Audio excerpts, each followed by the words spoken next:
কি কি রান্না করলে আজকে?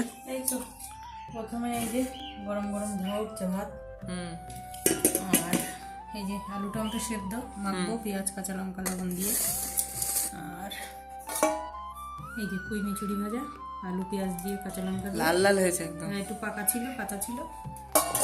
আর এই যে কালকে এই ভাজাটা ছিল, এই যে লাইট চকলা আলু পেঁয়াজের ভাজা। আর এই যে পার্শে মাছের বেগুন দিয়ে সর্ষে বাটা দিয়ে ঝাল। আচ্ছা, আজকে এই মেনু। তো গাইজ আমি এবার থালাটা সাজিয়ে নিই দুপুরের খাবারের। আলু মেখে নিচ্ছি, ভীষণ গরম, আগে একটু হাতা দিয়ে লাগলো গায়ে। টমেটো আলুর সাথে সেই লাগে খেতে। হেভি লাগে, টমেটো আলু চিম আলু এগুলো খেতে লাগে অসাধারণ লাগে।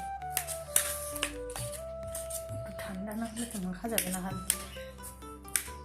পেঁয়াজ লঙ্কা তেল সব দিয়ে সব মাখামাখি শুরু করে দিয়েছে। আমার হাতের তো আজকে সব পড়ে যাচ্ছে। কেন? ভাত পাকা আসছে, বেলা হয়ে গেছে না আজকে। যে খাচ্ছি দেখো গাইস কটার সময়, আজকে অনেক কাজ করলাম না, তার মধ্যে 4টে বাজতে গেল প্রায়। 2টোর সময় রান্নাঘরে গেছি, গিয়ে তাই এত কিছু রান্না করা কি কম ব্যাপার বলতো? পুঁই মিচুড়ি ভাজা, মাছের ঝাল করা। তাহলে আজকে কি করেছো? এটা করেছি। এটা না, আমি বলছি এটা কি নাম যেন? পুঁই মিচুরি। এটা হচ্ছে পার্শে মাছের ঝাল, আর এটা হচ্ছে কালকে ছিল ওই লাউয়ের চকলা আর আলু ভাজা। এই যে ভাত বেড়ে নিচ্ছি গরম গরম।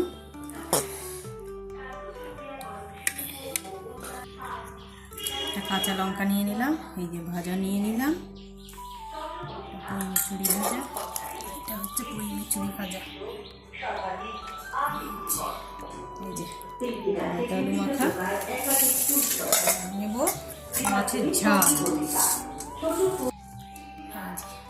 গরম গরম মাছের ঝাল নিয়ে নিলাম বেগুন দিয়ে। খেতে কিন্তু হেভি হয়েছে না পার্শে মাছের ঝাল বেগুন দিয়ে।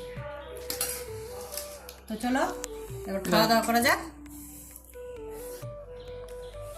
তো বন্ধুরা, এটাই আমাদের দুপুরের খাওয়া দাওয়া মেনু। ভিডিওটিকে লাইক আর চ্যানেলটিকে সাবস্ক্রাইব করবেন।